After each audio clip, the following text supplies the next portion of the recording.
Welcome back to Only Talk Sports, and tonight we got special guest WillND to talk about the Week 5 college football games coming up and to recap the great games from Week 4 as well. It should be a blast. Can't wait to get into it, but what are your initial thoughts, Will, about what we're about to get into tonight? I'm recovering. I'm still in pain, but I'm recovering. Sorry about that.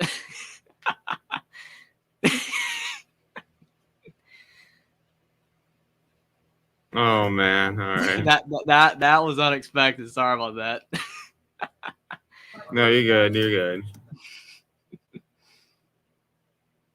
But your initial thoughts, I'm sure there's going to be a lot of great games to Yeah, talk there's a about. lot of great games this week too, but there's just one game from last week. I'm not quite over.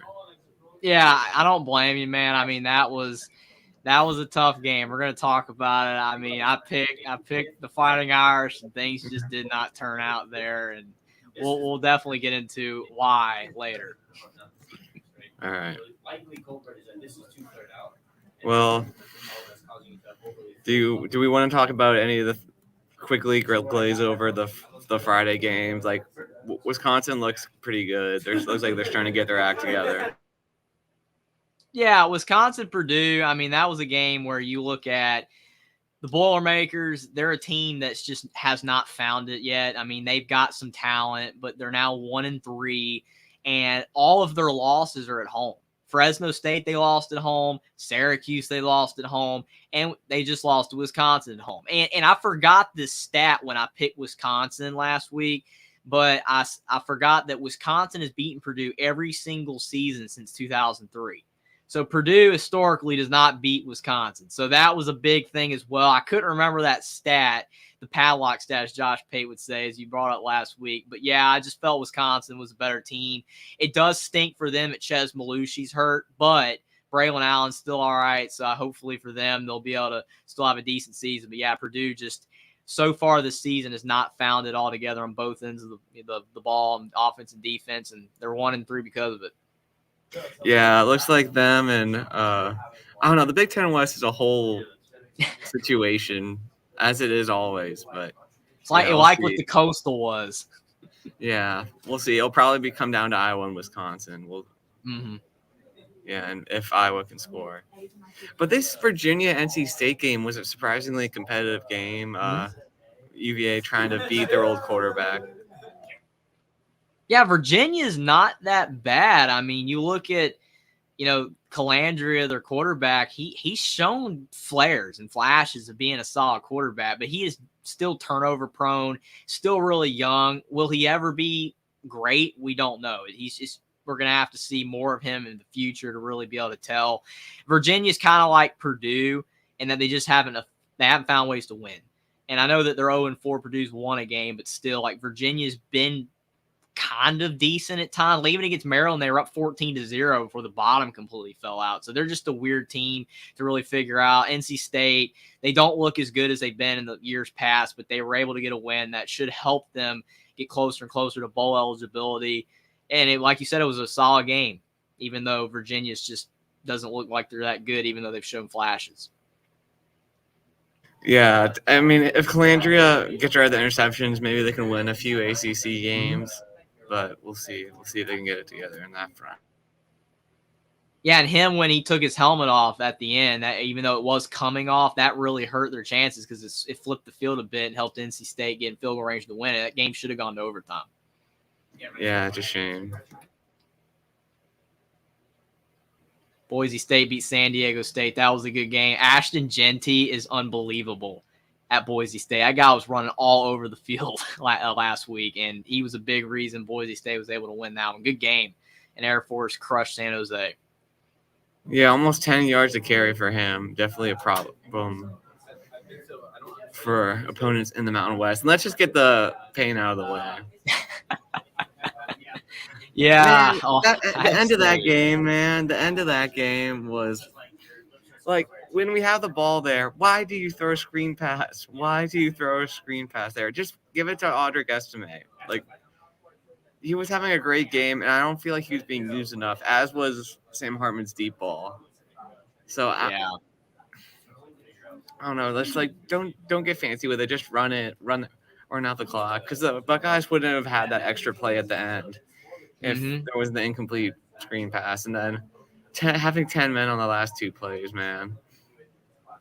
Yeah, I don't even know how you do that when you think about at the end of games like that's when you want to be able to put your best effort out there, have it where you're ready to go in crunch time and you don't even have all your guys on the field. But the biggest question I have to ask you, Will, why in the world did Notre Dame call a timeout when Ohio State was in 4th and 7? I don't understand that. All Notre Dame had to do was let Ohio State panic, snap that ball, and it probably would have been a rush play, incomplete, game over. But instead, they called timeout, allow Ohio State to draw up a play that they got just enough on that 4th down, and it kept the drive alive. In my opinion, if Notre Dame does not call that timeout, they win the game. But that's just me. We'll never know because that play never got snapped. But Kyle McCord, they were panicking. And I saw they said timeout, and I'm like, oh, it's Ohio State. And they were like, Notre Dame. And I'm like, they just blew it. Why? Why did they call timeout? But Notre Dame should have won. I'm not ashamed that I picked them at all. I felt like they were the better team throughout the entire game. But unfortunately, at the end of the day, they just didn't get it done. And Ohio State, on the last play of the game, won. And unfortunately, you had the Lou Holtz, Ron Day stuff going on. You can't blame Lou Holtz, though. I mean, Notre Dame, this was their chance. They should have. There's no such thing as you're due for one, but Notre Dame should have won. And it is what it is. Yeah, it's just fresh. Like, it's pain, man. I mean, maybe we can still get – there's just still a chance to get into the playoffs. I mean, USC's defense still looks bad, and Clemson's down. But just one game at a time, man. Just one game at a time. Yeah, Notre Dame, I mean, they can still get there. I mean, if they went out, they can still be there at the end for sure. But, yeah, that the way that game ended, though, they just should not have lost. There's just no way in the world they should have lost that game. Like, usually, Notre Dame in big games like this, they get beat, by 14 points, 17 points. People are, Notre Dame's not at, the top of football. They're not elite. They showed they should have won, and they just could not get it done. Heartbreak, even for a guy that's not as, passionate about Notre Dame as WillND. Just that hurt. That hurt big time. They should have won. Man, that was possibly one of the lowest moments since the Alabama game, man. And that 2012 game, and for a different reason, like. Mm-hmm. But we got Jeff here saying howdy, y'all. Brandon Tisdale, thanks for stopping by. What's up, guys? JT56 talking about NFL. Can I get a list of top 5 NFL teams after week 3? That's hard to come up with right now. I mean, Miami's doing great. Chiefs, are still pretty good. So, I mean, those are Miami, Dolphins, Chiefs, Eagles. Yes, Eagles. Dolphins, Chiefs, Eagles. 49ers, I think, are the best right now. 49ers. And then the Bills have to be in that top 5, too. I agree. Yeah. Yep. It's a good list. That Marshall Virginia Tech game was fun. I mean, not Virginia fun, Tech's not bad. They just cannot pull out a win either, just like Purdue. Mm-hmm. Yep. Yeah. Michigan. Georgia giving up 21 to UAB. Yeah. Ugh. Mm-hmm. They're gonna eventually have to wake up, but their schedule the SEC's down and their schedule is pretty easy for SEC. So yeah, Rutgers, Michigan, the Wolverines. Rutgers was in the game until they didn't get that 4th down, and then they ended up scoring. Michigan scored on the 4th down. This game could have went down to the wire. Well, maybe not down to the wire, but be more competitive if that series of events didn't happen. Yeah, Michigan has not been tested at all whatsoever, and like with Georgia and a few other teams that really haven't, we're going to see and know how good these teams are later on in the year. But, yeah, Rutgers, I mean, they got a decent defense, but they just couldn't hang with them for 4 quarters. And then Texas, by far, is the best team in the Big 12. The fall of Baylor. Dave Aranda, I don't know what's going on. I miss Baylor being solid, one of the best Big 12 teams just even a couple years ago. I don't know what happened. I mean, they have completely fallen off. It's crazy. Texas is good, but still, I don't know. And another team that should have won that didn't, Clemson against Florida State. Heartbreak. I picked Clemson and Notre Dame to win, and I'm still feeling the effects on my pick'em rating right now. Clemson, I mean, 30-yard field goal. You signed a kicker that was on your team. You bring him back before he goes to New York, as Mark Rogers mentioned, and for a job or whatever. You sign him back, and then he misses a field goal. He misses a 30-yard field goal with like a minute something left in the game. I'm just like, oh no. And then it goes to overtime. Florida State scores and Clemson can't respond. I don't even know. I mean, is Florida State really good, or is Clemson not as bad as people think? That's like my big thing. And I think it's a bit of both. Florida State struggling against Boston College does not inspire me at all. Like for me thinking that they can go all the way. They could go all the way. But it's not like they played bad in this game. And yes, that environment was insane, which really helped out Clemson. But another key play, too, was if Kate Klubnik does not fumble that football and Florida State takes it all the way back with a scoop and score. Florida State only scored 17 points in regulation on offense. 17 points. That's not impressive. They had a scoop and score, and then the game went to overtime at 24 all. I don't know. I mean, Florida State, they got it done, but Clemson should have won this game just like Notre Dame. Yeah, sorry for the Tigers fans, but it looks like it's going to be well, I don't know, man. We'll see. This Duke-Florida State game coming up will be interesting, too, to see the ACC. But I don't know if Clemson can get back in the title game. It'll be tough, but maybe they can.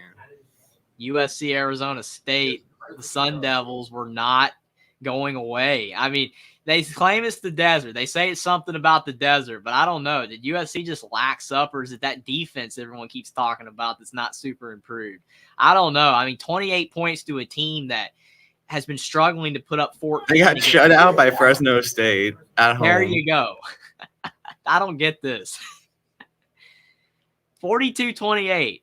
I mean, they were competitive with them. I mean, legitimately competitive. It was a 6-point game in the fourth quarter, and Arizona State had the ball. Yeah, and then they gave it away. I mean, I remember Mark was like, why is this game close? USC's supposed to be dominating everybody. It was crazy. But, yeah, I don't know. I mean, it just makes you question USC a bit. I mean, are they actually going to be able to go all the way? I don't know. And when's the next time Iowa will score points on offense against a ranked team? Like, these are questions that we have with college football right now, man. Iowa's offense was bad. You know what I think's funny, though? They said that this was the first time Iowa had been shut out since 2000. I'm shocked. Like, you would think that Iowa would have been shut out before this. With how bad their offense is, how they can't even have a top 100 offense half the time. And you're trying to tell me that the Iowa Hawkeyes legitimately have not been shut out since 2000. Like, Kirk Ferentz has been there longer than that. Like, how? I don't even know.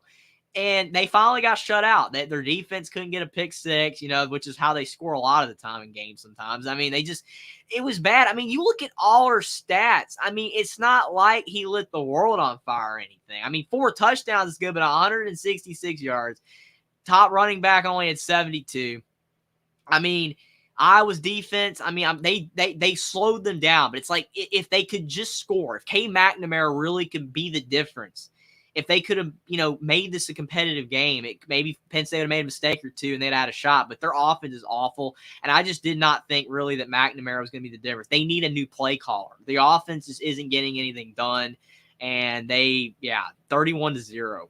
This is a big step towards Ryan Ferentz having to work at McDonald's, man. I mean, so at least he's not making that 25 a game average. It's just not going to happen. I mean, you're going to have to put up 50 in a game to make up for this. Not happening. Yeah. Cal staying competitive with Washington. The weird thing about this game is Washington was up 45-12 at half. And then Cal started to score. So I don't know if like Washington's defense kind of just laxed up or whatever. I got to admit, I didn't watch it. It's possible because, like I said, it was 45-12 at half. Like they already destroyed them. But still, you shouldn't be giving up 32 to Cal. I mean, Cal can't score that much. Like it was 14-10 against Auburn. So I don't know. I mean, I'm not too concerned, but when Washington plays some of the bigger teams in the Pac-12, their defense is not going to can't lax up. You got to play good for 4 quarters if you want to win. But obviously, Penix played well again. He had 1 pick, but 300 yards, 4 touchdowns, put up insane stats, and Washington did all their damage in the first half. A true shellacking. Washington definitely looks like the best team in the pack right now, but maybe USC can get their act together. We'll see. Mm-hmm. True shellacking stuff next, man. Oregon and Colorado, man. This one wasn't close. I still think it will be a great accomplishment for Colorado to make a bowl game this year, though. I think that should have been their goal all along. Yeah, no. I mean, Austin, to be fair, I mean, he was on the prom hype. I get it. But, like, when we did our live stream talking about, like, we were doing the tier list for the team, I said Colorado almost bolting. He wanted to put him in top 25. He wanted to put them in top 25. I was like, I don't even know if they're going to make a bowl. I got them in almost bowl. And if they hadn't beat TCU, that would probably be the case. They can get to 6 wins, probably. Because, you know, they got the Stanfords, the Arizonas. They could get it done. But the thing is, I think I said they would lose by like 8 to 10 when me and you did, the live stream last week. But I was being nice. Legitimately, I felt like Colorado was going to lose by a lot more. And I had several conversations with people before this game. I'm like, I don't think this is going to be close. Travis Hunter out. Otson's not TCU. It's going to be a lot better of an environment. Bo Nix is great. I think that it could be ugly. And then I turn on the game, and it was already 21-zip, and I was like, uh-oh. I think I might have been right. And, I mean, I'm not happy that I was right. I'm not happy that Colorado got destroyed, but this is what happens when media hypes you up, though. Media hyped up Colorado, and now it's ended, and Colorado's going to have to find a way to at least be respectable this season, or everyone's going to go off the Colorado train. And it stinks for Dion, but again, that's what happens when the media hypes you up to death, and a lot of people believe that Colorado's legit. I mean, they're a much better team than last year because of the portal players they brought in, Shadur Sanders, Hunter, if he can get back out on the field, and some of the other guys, but Colorado's just not competitive with the top of the Pac-12. And if USC plays a good game up next this week, that's not going to be close either. Yeah, we'll see if they can get up for this one. They couldn't get up for Arizona State. And remember, that's a 9 a.m. That's a big noon game, so it's going to be a 10 a.m. local kickoff, 9 a.m. U.S. Terrible scheduling. I know why they did it. Big noon kickoff, hype the game up. I know why, but I don't think those games should be at 10 a.m. their time. That just isn't good. Well, it does put them in the spotlight at least, but yeah, I was laughing though. Right after Oregon beat Colorado by a lot, though, they were like, USC Colorado, the biggest game of the year. I'm like, they're not even going to be ranked. What are you talking about? I don't know. We'll see. Maybe Colorado can rebound. I don't know. I don't see it though. Man, I thought UCLA. I feel so dumb for picking UCLA in this game, man. Rice Eccles. I mean, Utah has no offense right now. With no Cam Rising, their offense is limited. But the crowd and Utah's defense, that's why Kyle Whittingham, I mean, he to his credit, he credited his defense. The entire, basically post-game interview, he was just like, our defense. Our defense is why we won. And it's true, because when you hold a team to 7, it's always impressive, especially when you're a team like UCLA where they're capable on the offense. And granted, Dante Moore, he's young, and it was his first big road environment, just like with Kyle McCord at Ohio State, which is why I picked Notre Dame.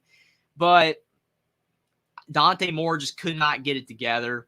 He led that one touchdown drive late, but Utah's defense is the real hero here. But if Cam Rising does not return soon, Utah is going to lose the game. They need him back. They're getting by without him. Yeah, especially away from Rice Eccles. Yes, 100%. Mm-hmm. We'll get to that next week. They have a big game. I'm looking forward to that one.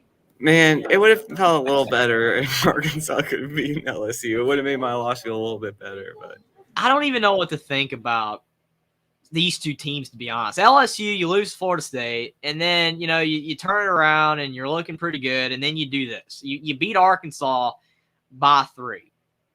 And I picked BYU to beat Kansas because BYU They went out there and beat Arkansas the week before. And I know Rocket Sanders did not play, but still, I picked BYU to beat Kansas because they beat Arkansas. So BYU, they lose to Kansas, but then Arkansas bounces back and almost beats LSU. I don't know if it's necessarily LSU just played poorly because I didn't really see much of this game. I mean, Jaden Daniels put up good stats, but ball actuality, they should have won this game by more. And it was at home. They probably should have won by like 14, 17 points. But I don't really know what to make of either team. A lot of people seem to think LSU still is the best team in the West, can possibly win the West. I think maybe some people will switch back to Bama because they beat, Ole Miss. We're going to get to that. But I don't really know what to really think about either team here. And, again, LSU just not super impressive. But a win's a win. Yeah. Win is a win, unfortunately. And they have another big game next week, so we'll get to that one. Ow. Mm-hmm. Okay. And here it is, Bama, Ole Miss. Good game for Bama. Their defense looked vintage Bama from the past. They were shutting down Ole Miss. Jackson Dart never got comfortable. Alabama was running the football fairly well in this game. Jace McClellan over 100 yards and a touchdown. And outside of one really bad throw by Jalen Milroe in the end zone in double coverage, he did not play too bad. He didn't make too many mistakes. And that's basically what Bama's going to have to bank on for the rest of the year. Jalen Milroe, utilize your athleticism, go out there, run the football, make passes that are, easily able to be complete. And I feel like that potentially, looking at Alabama, they can still win the West, possibly, if Milroe just does not make too many mistakes. That's the key. He can't throw 2 or 3 picks in a game. 1 pick's okay. Can't throw any more than that. But Alabama's still a good team. They haven't completely fallen off the edge of the earth. They have some cracks in them, but they did show up and play a pretty good game against Ole Miss. To be fair, though, we're going to need to see more from Ole Miss to see how good they actually are, though. Yeah, it'll be, I don't know, Bama, look, they're climbing back in the right direction. This still isn't a vintage Bama team, but there's still a strong chance they can make it to the SEC championship game, which overall, I guess, would be, I mean, it wouldn't be a successful season, but it would be from, like, the Texas game, it would be. Yeah, I mean, for sure. It would just mean, like Alabama has not really fallen to where Clemson kind of is right now. Granted, Clemson, we'll see if they can rebound, but like Clemson's kind of like taking a step, back. Like I know they went to the ACC title game last year, but where Clemson was 5 years ago, they're way worse than that. We're like Alabama, we're going to have to see if they actually have fallen that far, where they're like now a 3 or 4 loss team potentially now. I mean, like they could still legitimately go 10-2 if they play like this, if they play like they did against Ole Miss. John says, hi, appreciate you for stopping by, but we got a lot more games to get to. We already talked about Notre Dame. He says, poor Notre Dame. Yeah, that was tough. But again, I do feel like overall that, looking at most of the week 4 games, a lot of good results, but Alabama's performance is one of the best performances for any team, just for the confidence of Bama overall.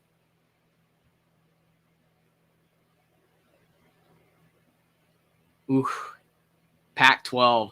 That game right there, the Pac-2 showdown. You've got Oregon State, Washington State. The Cougars, I picked Oregon State. I think you did as well. But the Cougars, to be fair, their home crowd, even though it's a small, stadium, Martin Stadium, it was loud. They were really rocking. Cam Ward played great, 404 yards, 4 touchdowns. And Oregon State, they were down by more at one point, but they came back and made it a game. It was a solid game. They had scored 21 in the 4th quarter, so they really tried after they were down by a really big amount in the 3rd quarter. But, yeah, both teams are solid. And, again, Big 12, please add them. Don't leave them out to dry. Don't let it be the mean Pac-2 or going to the Mountain West. They deserve to be in the Big 12, and it was a really good game. Cam Ward is really fun to watch, man. Like, this guy possibly could be a Heisman finalist, man. Like, he's just that good. Yeah, I know. I mean, you talk about Shedeur Sanders and how much he's getting talked about for the way that he, playing versus how he jumped from Jackson State to Colorado. That's a big jump. Well, again, Cam Ward went from Incarnate Word to Washington State, and he was good last year, which that helps him out that he's already got a year under his belt in the FBS. Shedeur Sanders has only played a few games, but Cam Ward is a lot better than he was last year. I mean, he had moments where he would make big mistakes. He would show off his athleticism and how good of an arm he has, but he made some mistakes last year, specifically late in that Oregon game. But this year, he just looks a lot better. He's putting up insane stats. Yeah, he's a big reason why Washington State is 4-0.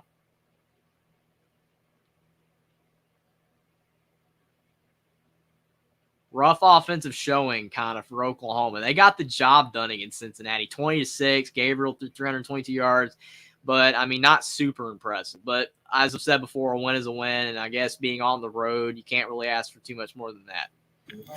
Yeah, I mean, I don't know. Not a great team. They played in Cincinnati, but they won. I mean, I don't know. I'm just not a Brent Venables fan because of some stuff that he said about Notre Dame, and then like, I mean, well, not about Notre Dame. The stuff that he did recruiting wise to like players that Notre Dame had, and he said like, don't do it to us, but we can do it to other people. So. Well, I mean, that's just the way it works, man. I mean, of course, if it's gonna work for you, they're gonna be happier than if it works the other way. I mean, I think the key for Oklahoma is they've been an offensive juggernaut, for the last, few seasons with Lincoln Riley. Now they've got a defensive coach in Brent Venables. Can Oklahoma be able to adjust, especially when they go over to the SEC? It's going to be interesting. I mean, they look good, but they're not looking like they were before.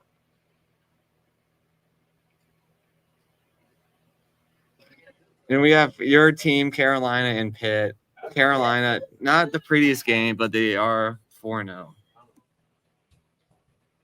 Yeah, definitely. I was not, super happy with the defense in this game because, like, Pittsburgh has been awful on offense, and they allowed 24 points. It's kind of, a little bit crazy, I guess you would say, to be complaining about North Carolina's defense giving up 24 points to Pitt when they, to be fair, did win by 17 on the road, and they were only favored by like 7. So, by all actuality, they played good. There was a good performance if you go off the odds and the spread. But I really just don't think that Pittsburgh overall is one of those teams that you should really be giving up that many points to, especially if North Carolina is to be a legitimate ACC title contender. If North Carolina is going to be a legitimate team, then I think that, they're going to have to do better on the defensive end.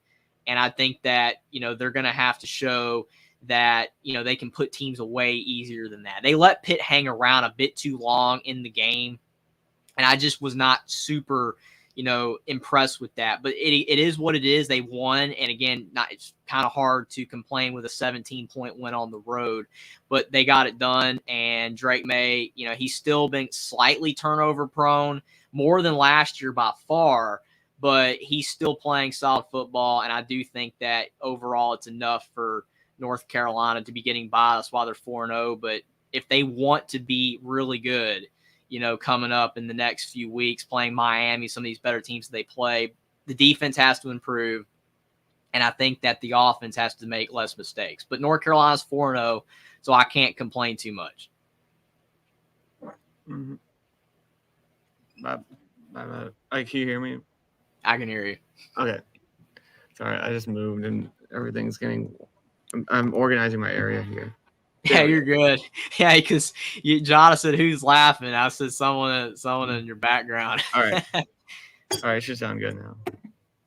Awesome. Gosh darn, my camera is freaking messed up. Hey, it's not the worst thing in the world. All right, that's good. Okay. I got to reshare the screen. Yeah, we got a few more games to talk about before we get to the Week 5 games. Yeah, Duke floored UConn. Duke's looking good, but we'll have to see. They got a tall test coming up. A&M beat Auburn. As a Bama fan, are you worried about that game at all, the Bama A&M game? Yeah, I am. I mean, because no matter how poor A&M is, they always hang with Alabama. It's like Jimbo Fisher pulls all the stops against the Crimson Tide. I mean, they beat them 2 years ago in Kyle Field. And then last year, you look at the way that Alabama, played at home versus A&M. And A&M was a 2-point conversion away from winning. And that just was not a good performance at all. And A&M went 5-7. So yes, definitely A&M can win. I mean, if I had to pick right now, between the two teams, I probably lean A&M. Now, obviously, seeing both teams what they do in the next couple weeks, but yeah, of course, A&M's always tough to beat because they always play harder against Alabama than almost any other opponent, it seems. Yeah. The offense definitely does look better. Yeah, Connor Wegman has been pretty good for the most part. I mean, when he's played, I think that helps the offense out. And they seem to have better play calling, but A&M, with as much talent as they have, their play calling should still be better. They got to maximize that talent. I'm trying to find one more game to talk about. Yeah, Kentucky handled Vandy. Maryland handled Michigan State.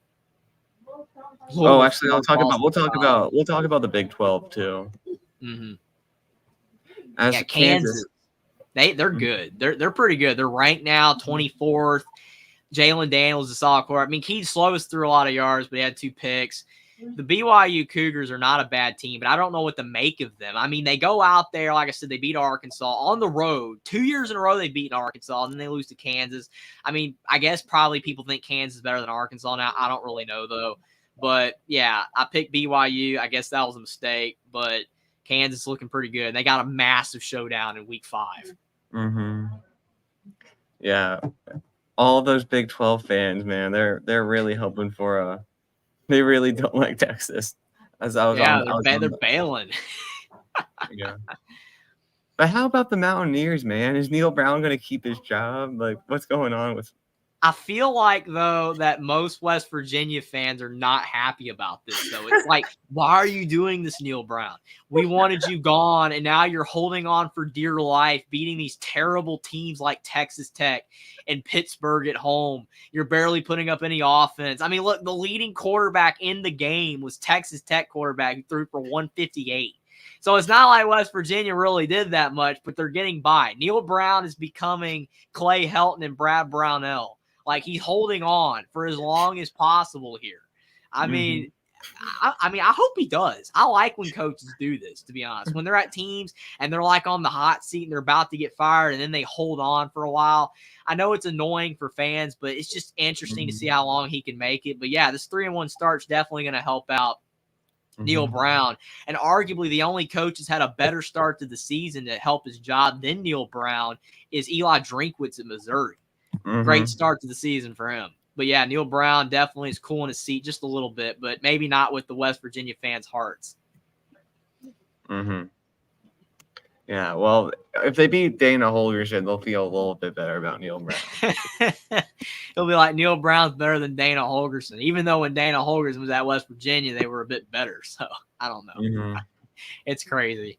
Well, it was because, like Dana said, like, oh, you can never win at West Virginia. Like at the end, like he was like, I mean, I know that's a bad look. You can't say that. I mean, that'd be like Tom Allen saying, "Oh, we can't win at Indiana," which is basically factual in its current state. But I mean, you got to give him belief. Oh, we're gonna win the Big Ten. We're gonna compete, even though you go 5-7. So.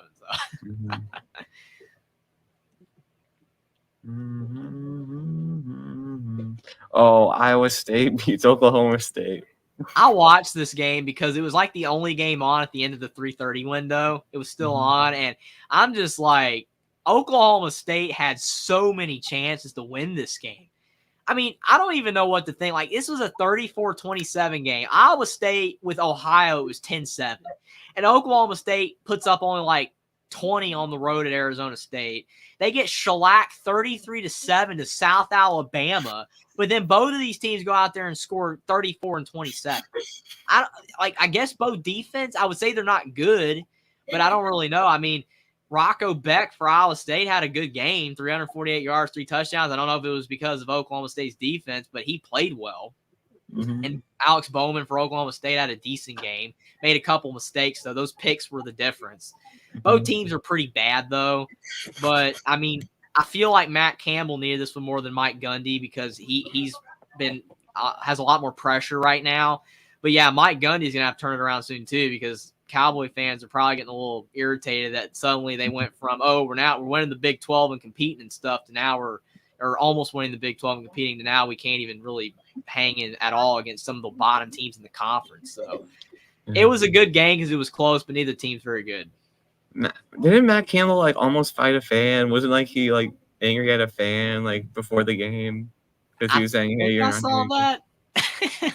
I think I saw that, but I'm not going to clarify for sure. I'm not 100%. I think I saw that. Mm-hmm. Oh, that doesn't look good. They lost to Central Michigan. Yeah, I know. Like South Alabama beats them 33-7 over Oklahoma State, and then you lose to Central Michigan. Like, how is that even possible? Central Michigan, like, I mean, they look better than other teams that Notre Dame played, but Notre Dame still beat them handily. Yeah. Big win for Georgia Tech. Yeah, I had CW. questions on Wake because they struggled against Old Dominion. They won, but they struggled. But yeah, like you said on the CW, Georgia Tech proving they're not terrible. Can they make a bowl? I think they can. I think it's possible. I mean, I'm not guaranteeing it, but the way the ACC is looking at the bottom, they haven't been that bad. They were one fumble from Haynes King away from beating Louisville. Mm-hmm. So I think they're decent. It was funny, man. Like the quarterback from Old Dominion, I went to high school with him. So I'm like, oh my gosh, man, he's at Old Dominion now. It was funny.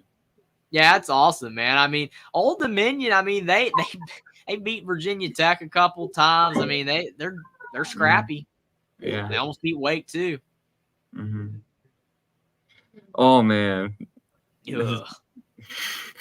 At least it preserves the dream that Arizona could maybe make a bowl game. Maybe, you know, like Stanford's probably toast, but Arizona, I mean, they're 3-1. If they can get a couple more wins, you know, in the Pac-12, if they could shock Colorado somehow, I mean, they're not like. Tony thinks that they'll beat Colorado, but I don't know. That was before this week's games. I don't know. I mean, I don't think Arizona's that good. I mean, neither team's that good, but they got to win, and at least it moves them to 3-1. Mm-hmm. I just miss Khalil Tate at Arizona. That's when they were interesting. And the dream for the Hoosiers to make a bowl stays alive. This game, I don't even know what to think, man. Indiana went out here after hanging tough with Louisville, puts up this performance. You're favored by 17.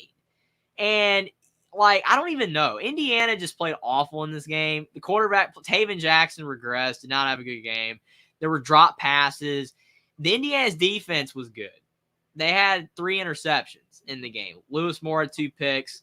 Philip Dunham had a pick. He's actually tied for the nation's lead with 3 interceptions right now. Indiana's defense had their moments, but the offense was so bad that it allowed Akron to be on the field for so long that it made the Indiana defense get tired late.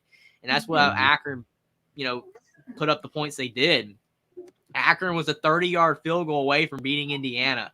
But the Hoosiers won, and do I think they're going to make a bowl? Probably not. But like you said, it keeps the dream alive for now. Yeah, Akron lost to Temple by 3, beat Morgan State by 3, and then I don't get it. Indiana covered against Ohio State. They covered against Louisville, and they blew out Indiana State. They should have won this game by more. It should have been like 34-14. Akron lost to Kentucky 35-3. That was their game before this. Yeah, it was a bad performance from Indiana, but they won. I guess that's all that matters. Mm-hmm. It was not a good game, though. Where's the crazy game that I was looking for? I'm trying to find it. There was a lot of crazy games in week 4. Some games were not as good as expected, like people that hyped up Colorado, Oregon, but there still were a lot of really good games. App State, Wyoming was solid. Here we go. Ooh, Minnesota losing to Northwestern.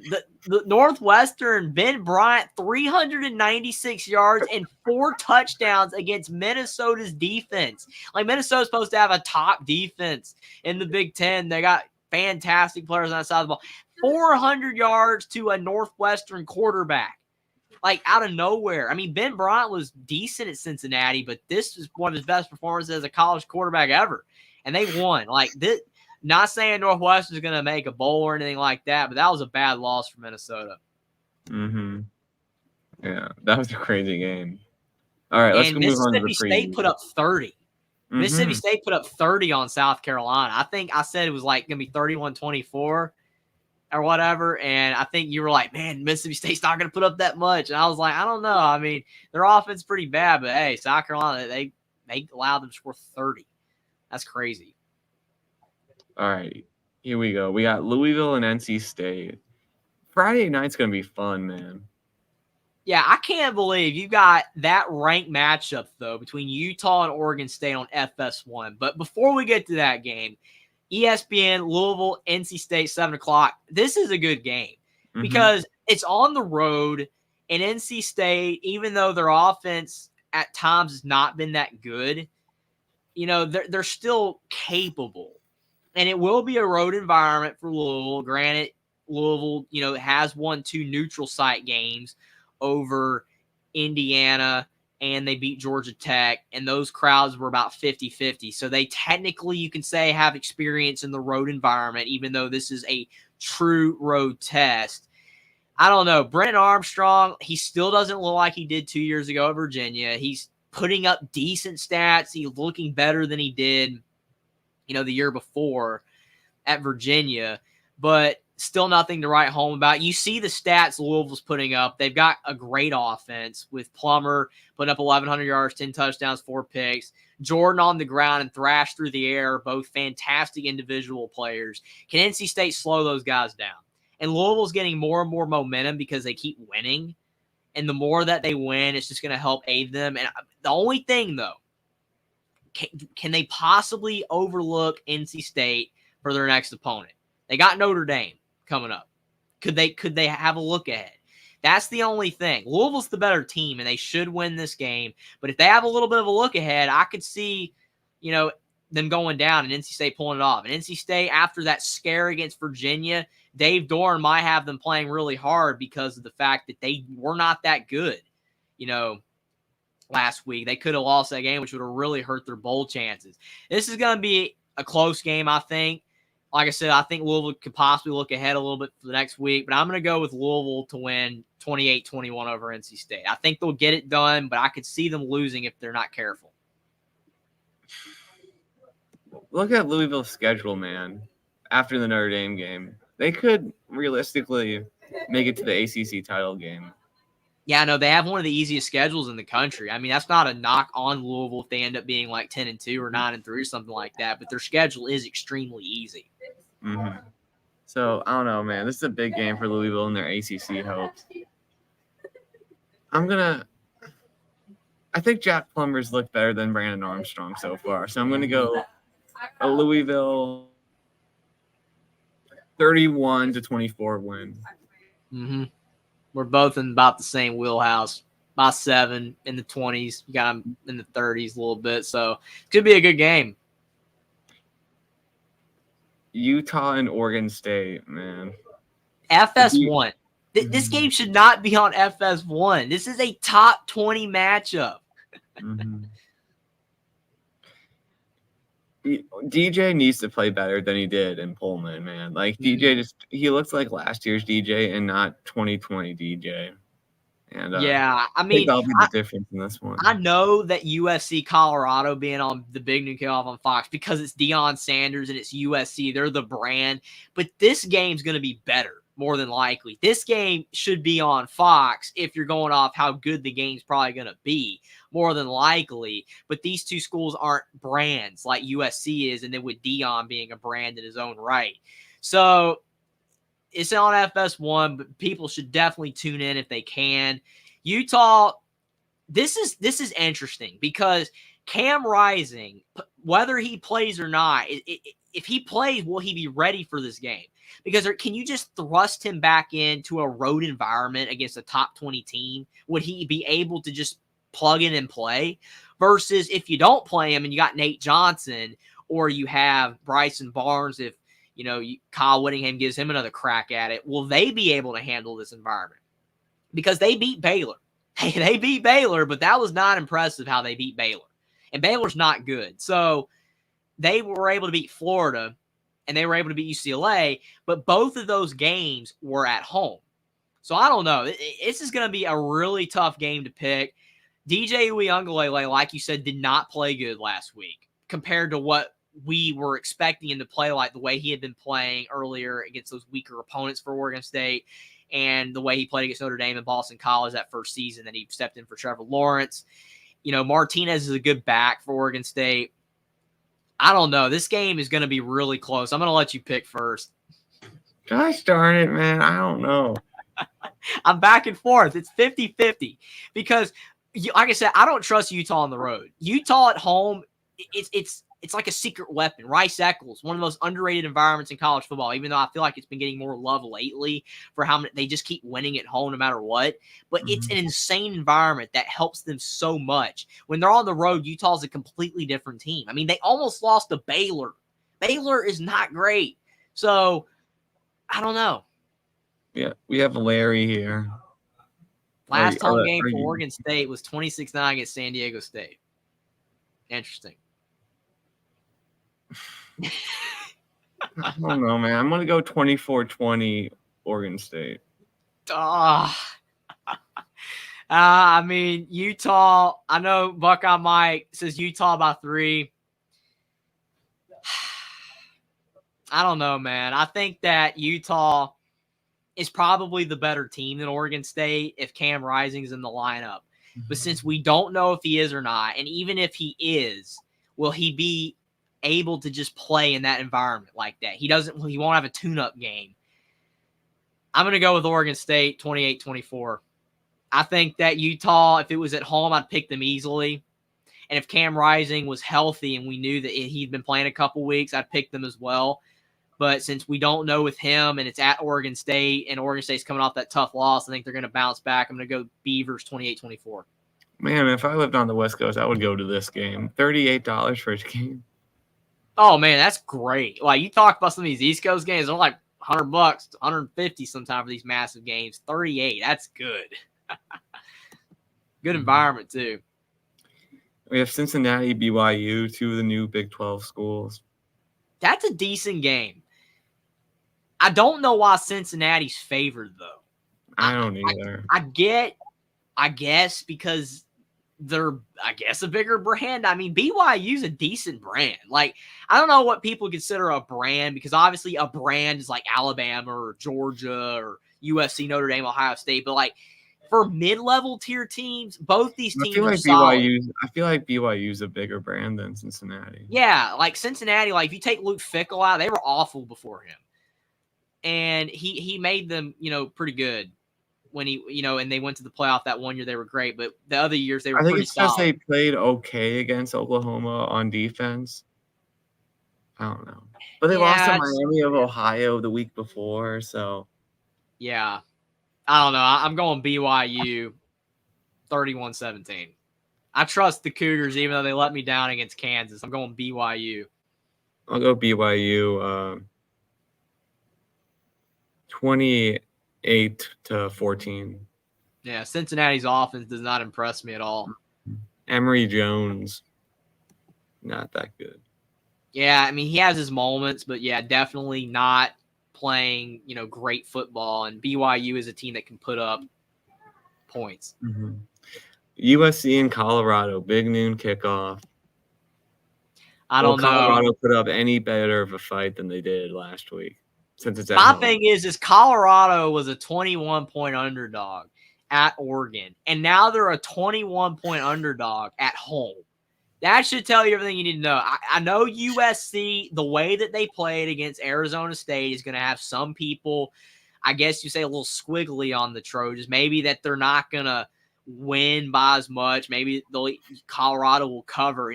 And I'm sure the Colorado fans, like not the actual fan, like the bandwagon fans that are on the Dion train, a lot of them are expecting Colorado to bounce back. Oh, they're not going to let that get them down. That 42-6 loss, they'll come back around and be competitive against USC, but I don't see it. Colorado has no defense. Like, you talk about USC not having a defense, but Colorado doesn't have a defense. But I don't know. I mean, it's at home. I think the crowd will help them out, but they barely beat Colorado State. USC, their offense would just have to completely choke to lose this game, or Caleb Williams would have to go down, which unfortunately that would hopefully that will not happen. It would be so unfortunate if it did. If Caleb Williams he stays healthy, has a great game, balls out, they should win. I'm going to go USC 42-21. You keep stealing my scores, man. I'll go 49-28. I'll go one more touchdown score with each team. Buckeye Mike says Jerry Smartsburg knows he's talking about. Is my friend. That was not Appreciate the that. Oregon State game. But he says that's a bad take talking about Oregon State. How's it a bad take, though? Utah don't win on the road.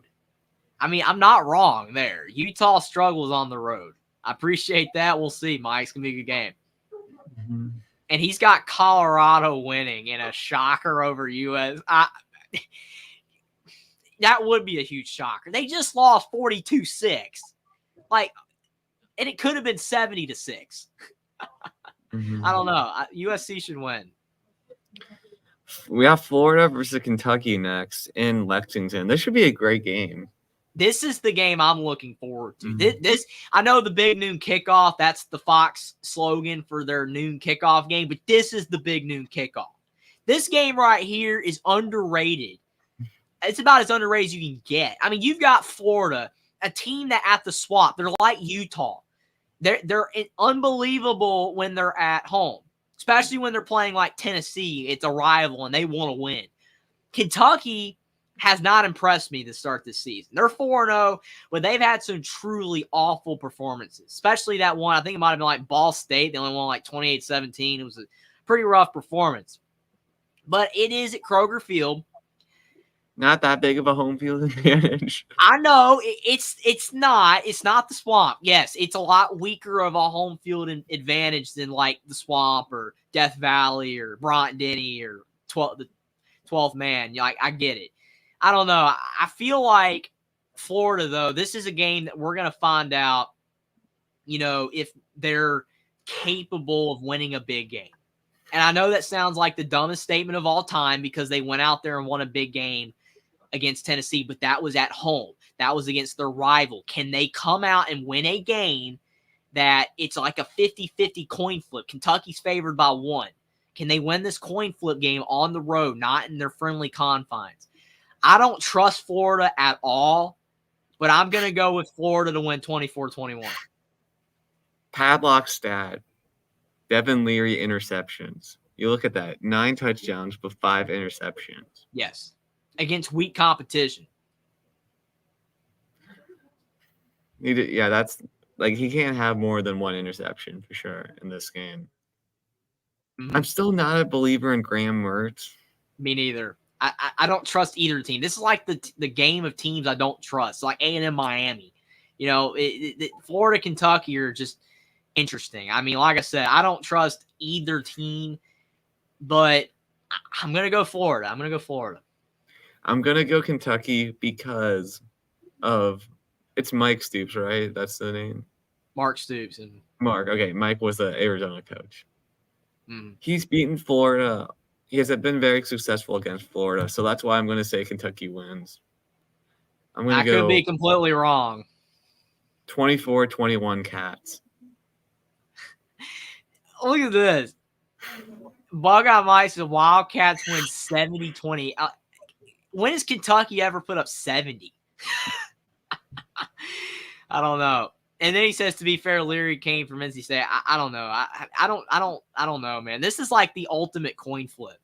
Like, my mind tomorrow could be leaning Kentucky, and I've already picked Florida. Like, right now, I'm going Florida, but then tomorrow I'm going to be like, oh, Kentucky, but I'm going to keep with my Florida prediction. It's tough. This next game's not easy either, to be honest. A&M and Arkansas. Arkansas struggling, have not. I lost all faith in Arkansas, unfortunately. I've lost all faith in the bacon bits. I'm going to go A&M.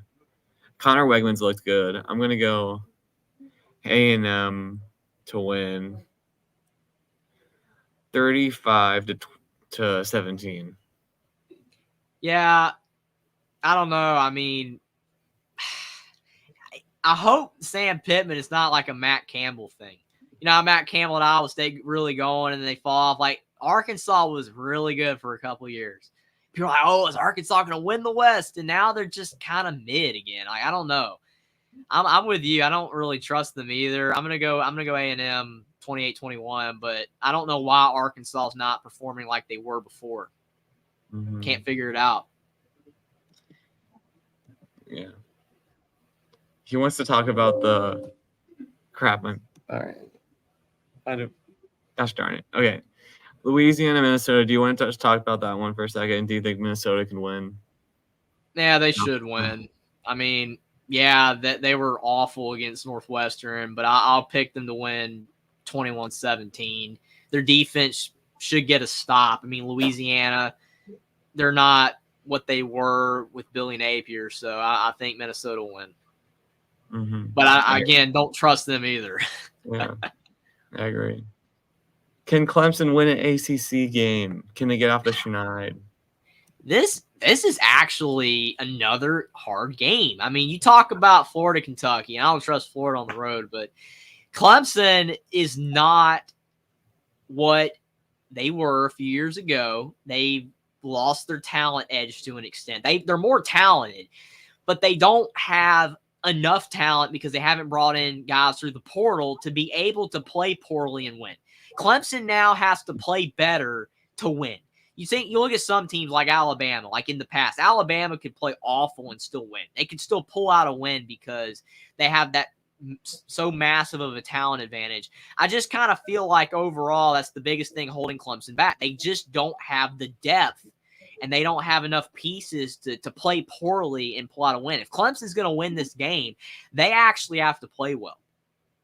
They can't lollygag. And Syracuse has beaten Clemson before when Clemson was better. And this is in the Dome.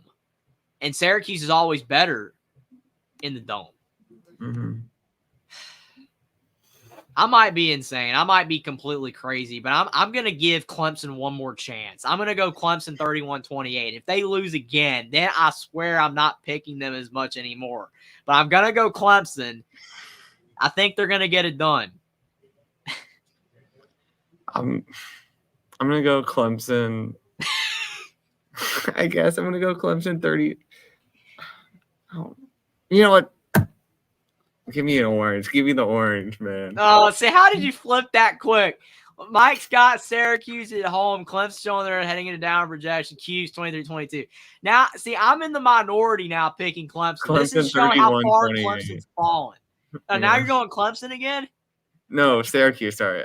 Syracuse. I was like, what? All right. I don't know. Okay. Mm-hmm. I'm not confident in picking Clemson or Florida, but we'll see. Can the Tigers get it done? I'm going Clemson. Oh, gosh. This game, Virginia, Boston College. I'm going Virginia. I'm going Virginia 21-17. Calandria is going to throw a couple picks, but he's going to throw a bomb late to beat Jeff Hafley's squad. Give me Cavaliers. Mm-hmm. Yeah, I'll go UVA as well to get their first win after the players died. The ratings for that game is going to be bad. Mm-hmm. The ratings for that game better though. It'll be better than Arizona State Cal because that game's on the Pac-12 network. Yes, it will. But I mean, you're competing with those noon games and then the 3:30 games. I don't know. Maybe people will flip it on, like for brief when the games are at half, like the 3:30 games if it's still on and it's close late. Mm-hmm. Well, Buckeye Mike says Virginia's going to win 3-2. Oh, man. I think Virginia's got a little too much offense for that. Mm-hmm. Yeah, I'll go Virginia 31. I always say 31. I'll go 28-24. I'll go low. Yeah. I'm going to go Cal. I'm going to go Cal by 10. I think that they're going to win 27-17.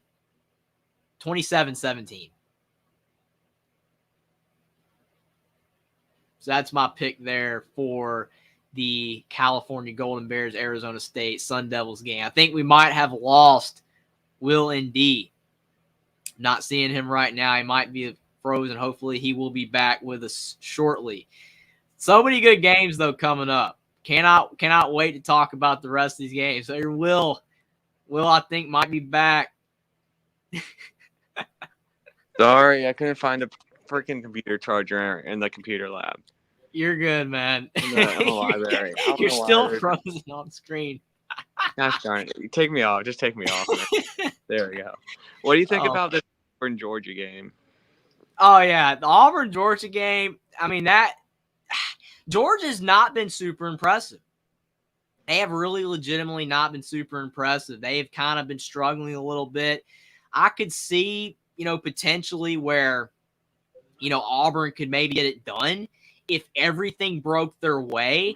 I don't think it's impossible, but I think the issue is that, I mean, it's the first year of Hugh Freeze, and I think that it's going to take him a couple more years to really get, Auburn going and maybe starting to get some more big wins. It is at home, and I do think that the crowd's going to be electric. Like, it's going to be loud. They're going to make it hard on Georgia, but I do think Georgia's going to win 27-17.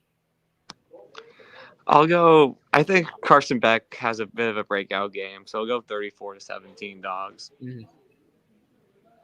And then we have Michigan, Nebraska, man.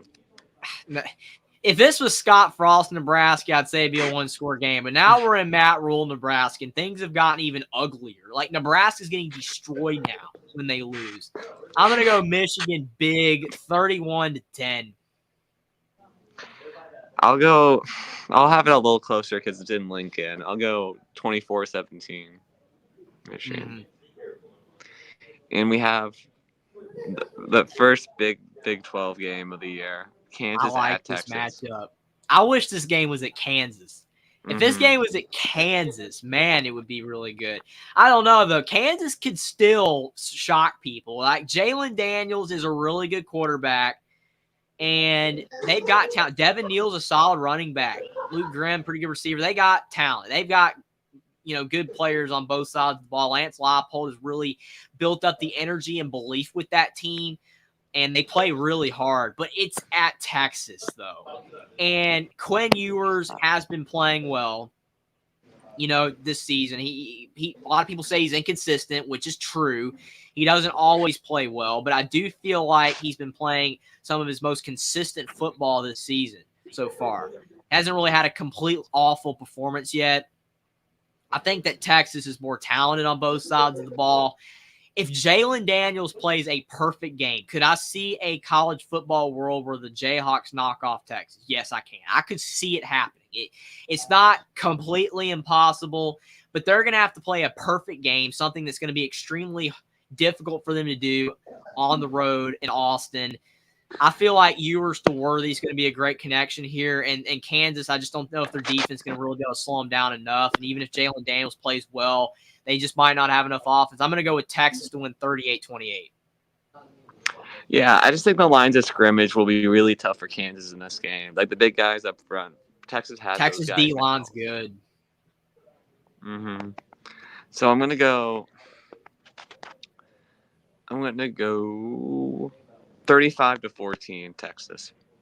Yeah, Mike, he's got it in a runaway, I'd say. 70-23 Texas. Again, that's a little steep. I mean, realistically, that could probably happen a little bit more than that 70-28 win for Kentucky over Florida, but I don't think Kansas can be giving up 70, but we'll see. I got Texas, though. Huge game for the Hoosiers going to College Park. Indiana at Maryland. The thing is that a few years ago when Maryland was worse, Indiana-Maryland was like the swing game. Whoever wins would make a bowl, whoever loses would not. The problem now is Maryland's better. Mike Loxley's acquired talent. Maryland's got good players on offense. Talia Tagovailoa is good. They've got some decent receivers, pretty good running back. Their defense hasn't really had to be tested yet. I mean, they held Michigan State to 9 points, but Michigan State's not good at all right now with everything going on with them. They held Virginia to 14, but it's Virginia. I don't know.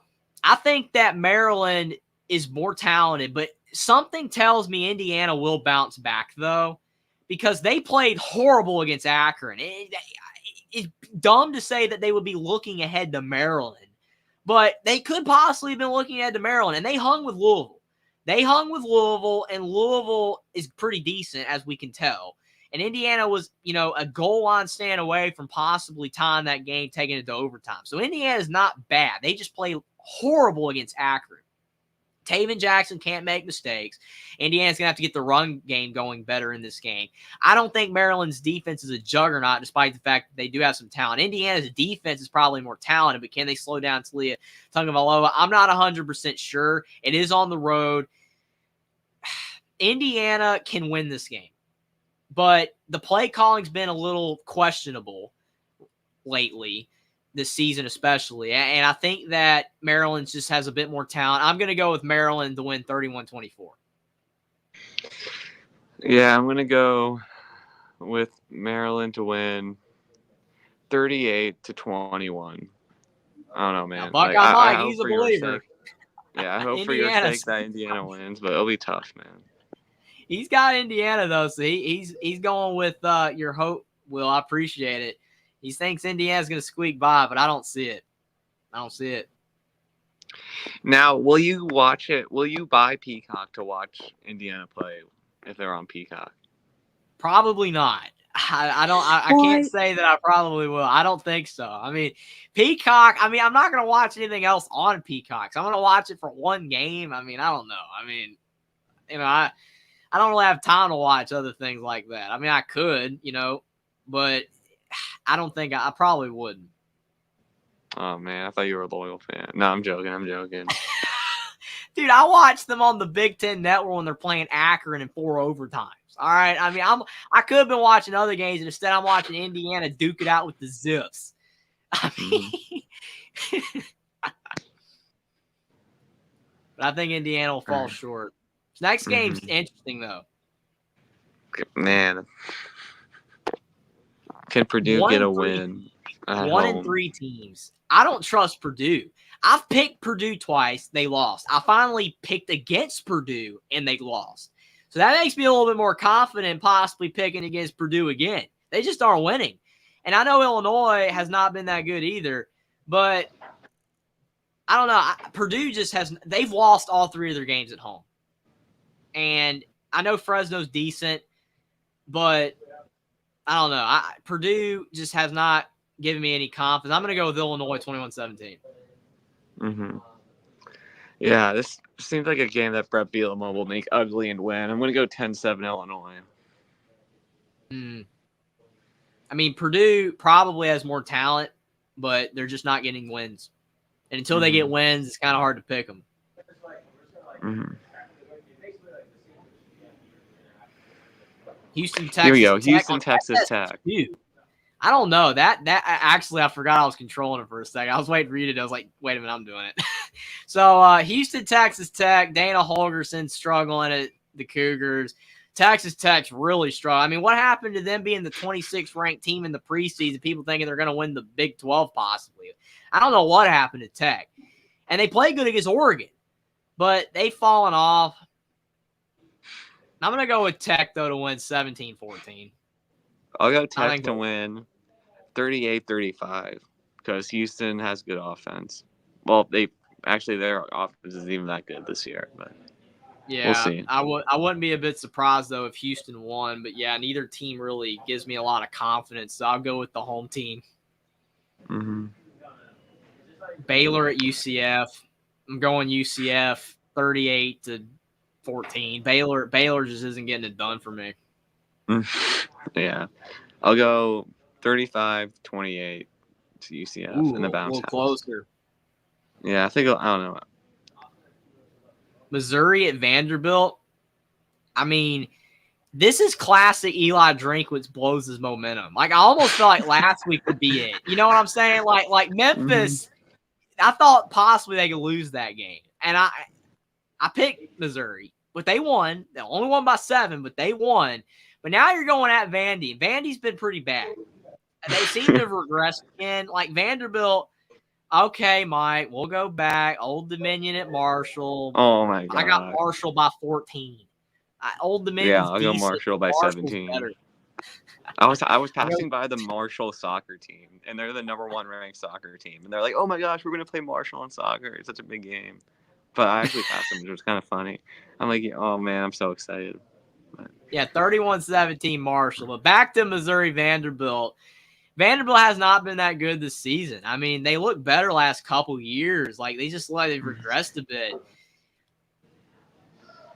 Again, I could see Yeah, Missouri man. It blowing was funny the game. when they beat I'm going to Florida go with last Missouri year. 31-24. Yeah. I mean, man, Vandy was better than Texas A&M last year, I felt like, on the eye test. But A&M was way, but they beat LSU by 2 scores. All that 5-star talent, even when A&M was playing awful, they were still better than Vanderbilt. yeah, because they had Devon Achane, I guess, but who tore it up for the Dolphins. Oh, man, the whole team did. 70-20. Yeah. I'll go Mizzou. I think it'll be close because the players won't really care. They'll look past the game. So I'll go 28-24 Mizzou. I think they'll look If past Missouri loses this game, though, I mean, it would ruin all the momentum that he has obtained here. You start out 4-0, you beat K-State, and then you lose to Vanderbilt. Can't lose this game. Mike says Missouri wins in a close one, 24-20. Yeah, he agrees with me. Mm-hmm. Boise State, Memphis is sneaky. Yeah. Boise State's 2-2. Memphis is 3-1. Ashton Genty, though, he's fantastic on the ground. I don't know. I'm going to go with Boise to win 21-20. Memphis could win. I'll go 24-20 Boise. Mm-hmm. Genty's he's really good. Yeah, the Magnolia Bowl, LSU Ole Miss. This game right here is going to be really telling because Alabama beat Ole Miss. And in a lot of people's minds, LSU is the best team in the West still, or they could, possibly win the West still. And this game's on the road. It's in Oxford, and Ole Miss is better at home like most other teams are. I don't know. LSU, I've said it a lot in this week's game. There's a lot of teams I just don't trust that are on the road. Clemson, I'm not trusting them a lot right now. Florida, I'm not really trusting them right now. All these teams I don't trust are on the road. And LSU is another team I don't trust. And they're on the road. Ole Miss is not as talented as LSU. LSU is more talented than Ole Miss. But if Jackson Dart can play mistake-free and the Rebels can get Quinshon Judkins going, they could win. But I'm going to go with LSU to win 31-28. I think the more talent, they'll find a way to win. But I would not be a bit surprised if Ole Miss won. Just like with Kentucky and Syracuse. I went with all 3 of the road teams this week in these big games. I think LSU will get it done, but I wouldn't be surprised if Ole Miss won. Yeah, I'll go 28-24. I want Ole Miss to win, but I don't know, man. Their offense it's too one-dimensional, and Jackson Dart just isn't that good. It's weird because with Lane Kiffin being the offensive mind that he is, why is their offense kind of mid? I don't get it. It's like Brian Kelly's Notre Dame teams. I don't know, man. Which is weird. I think Jackson Dart's solid, but he just hasn't been playing good enough for them to win games like this. If they're going to win, he needs to throw for over 300 yards, a couple touchdowns, no picks. That's the type of game he has to have. Mm-hmm. Yeah, similar to he's like Ian Book, but not as mobile. Mm-hmm. It should be a really good game, and I could see Ole Miss getting it done. But I think we all think LSU will pull out a close win. Mm-hmm. Except Mike, who thinks LSU is going to win 47-13 for some reason. And now he's saying Oregon's going to drop 100. You do realize, Mike, that most teams quit once they're up by like 50. I mean, again, Oregon could have scored a lot more against Colorado. They just stopped scoring.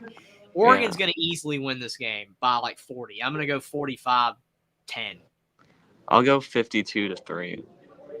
Yeah, it's going to be a blowout. Oklahoma over Iowa State. I think Oklahoma should win by 17, 31-14. Yeah, I'll go 35-17. ECU Rice. Rice should win by 10. Yeah, I guess. Rice should win. Coastal Georgia Southern's decent. I'll go Coastal by 7. I'll go Georgia Southern by 3. And here it is. Notre Dame. I've been waiting for this one. Notre Dame at Duke. This game is good. Like, you're talking about Notre Dame coming off one of the most depressing losses in Fighting Irish history. One play away, one timeout away from a win, and now you're playing against upstart Duke. I'm going to let you get into this one, Will, first. Man, I just hope that Marcus Freeman has the team ready to play because last year they lost to Ohio State and then they lose to freaking Marshall, man. Now we're playing Duke, a ranked Duke team. Mike Elko was the defensive coordinator at Notre Dame. I'm sure he wants to get back at the Irish. I'm nervous, man. I mean, there probably is going to be more Notre Dame fans there than Duke, but the Duke student section will be loudish. I'm gonna go 30. I'm gonna go 27 to 24 Notre Dame. I think it'll be closer than it should be, but I think the Irish will win.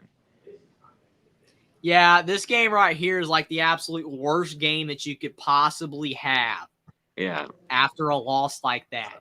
Like, you're not at home. You're on the road playing a team like this. And granted, like you said, Notre Dame fans should travel, and there probably will be a decent amount of fans, from Notre Dame in the stadium. It might even be half and half if they travel that much. But Duke, they are ranked, so they're going to be pretty hyped here. And Mike Elko, I mean, Riley Leonard, he's got him going. I mean, he's a good quarterback. He's got mobility. He can throw. Notre Dame is a team that I don't trust. And I'm sorry to say, Will, I just don't trust them either because they lose games like this. They do. Just like, Clemson's starting to do, like Florida's always been doing lately. But I'm going to do it again. I'm going to pick the road team again for the fourth time. I picked the road team 3 times. I picked LSU. I picked Clemson. I picked Florida. I'm going to go Notre Dame to win at Duke 24-20. I think that they're going to pull it out. Duke's going to play really hard on defense. But I think Sam Hartman's going to throw a touchdown pass late, and it's going to keep Notre Dame's CFP hopes alive. But if they drop this game, though, all hopes of that are done.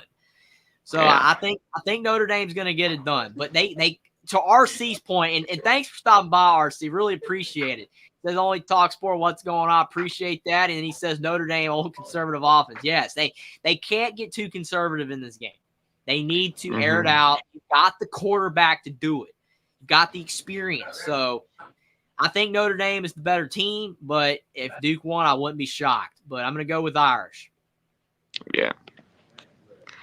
Tennessee should. I mean, they're at home, and like Florida, Tennessee plays a lot better at home. So I think the Vols should win this one. I'm going to go 38-21.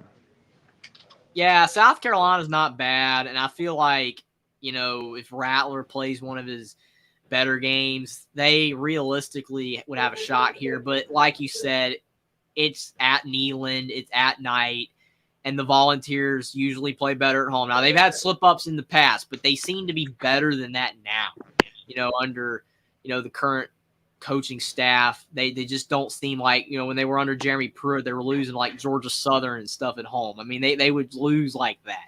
Now they're not Georgia doing State, that. Man. Georgia State, that's it. That was their first, Georgia State's first Power 5 win.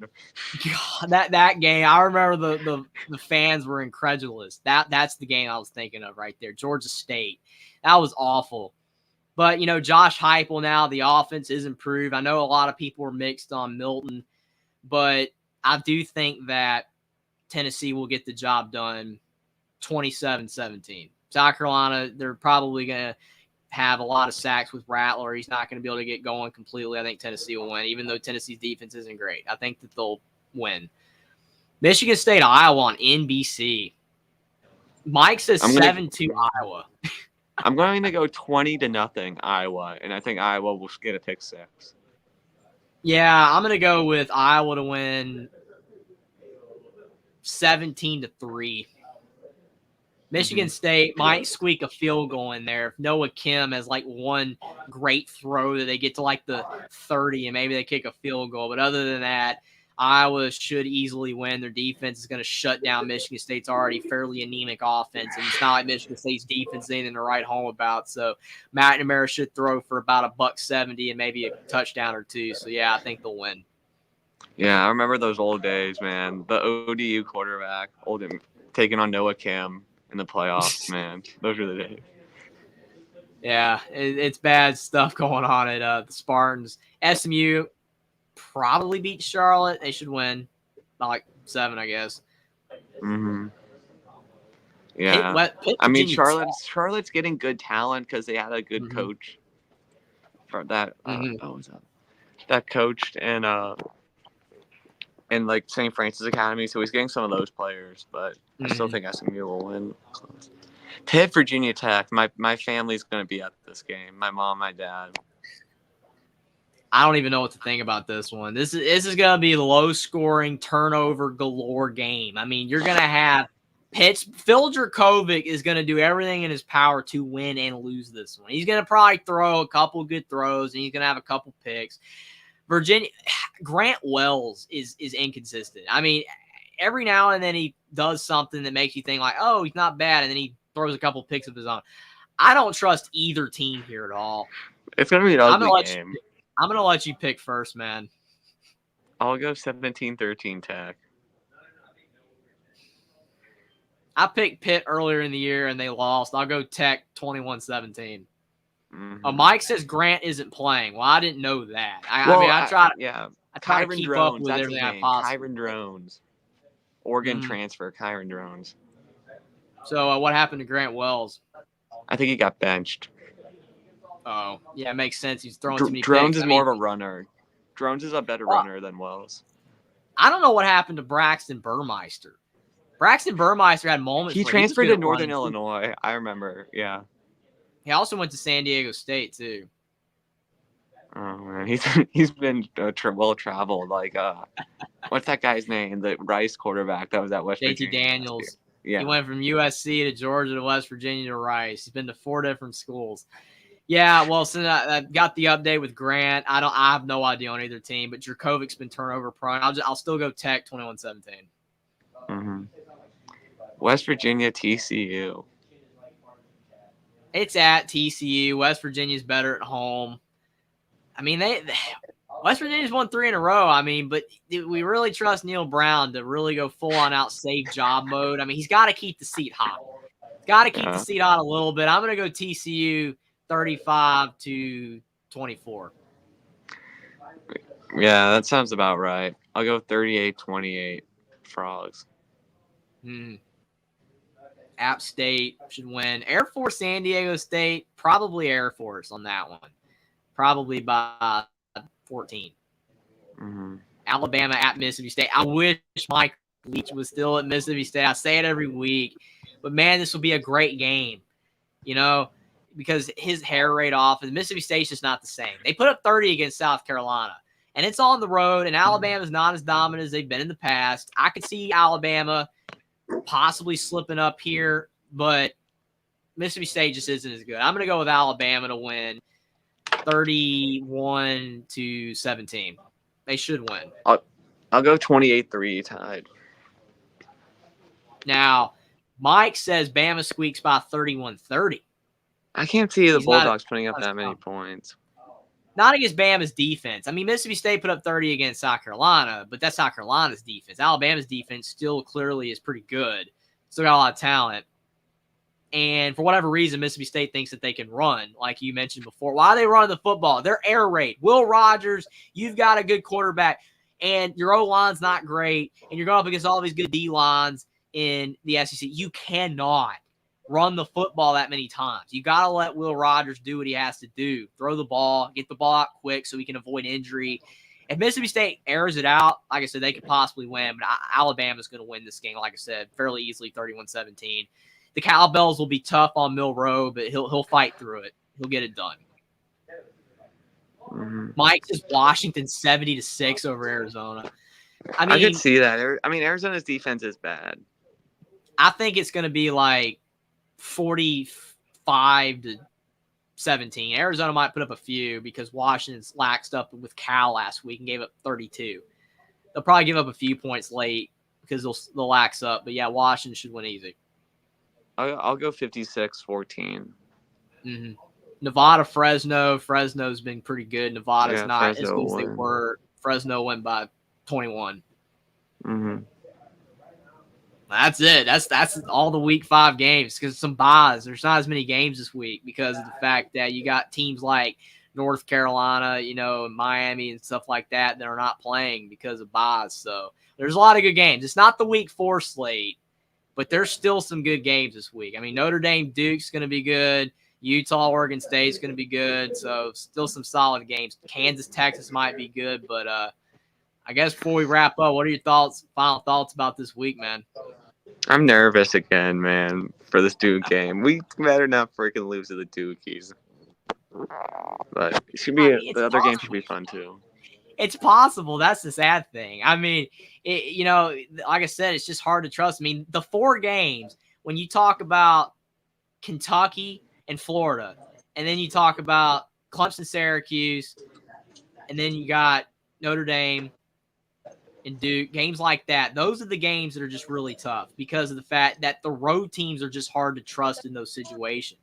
LSU as well, and Ole Miss, that's the other one. All of those games are really tough because of the fact you could see the road team that's more talented. Florida, like I said, LSU, Notre Dame, they're more talented than those home teams, but they don't really garner enough trust for you to think that they should easily win. So all 4 of those games are going to be fun to watch, some more games as well, but they're going to put a big dent in our pick'em scores as well. But it's going to be a lot of fun. I cannot wait for the week 5 games. Hopefully Indiana's competitive as well, but we'll see. They got to get that offense going, but appreciate you for coming on, Will. It was a blast. Probably do this again next week. We have the time on WillND's channel. That should be fun as well for the week 6 games and recap all of these week 5 games. But thanks for being everybody. Really appreciate it. Like the stream down below. Subscribe to the channel if you are new. Share the stream out on social media.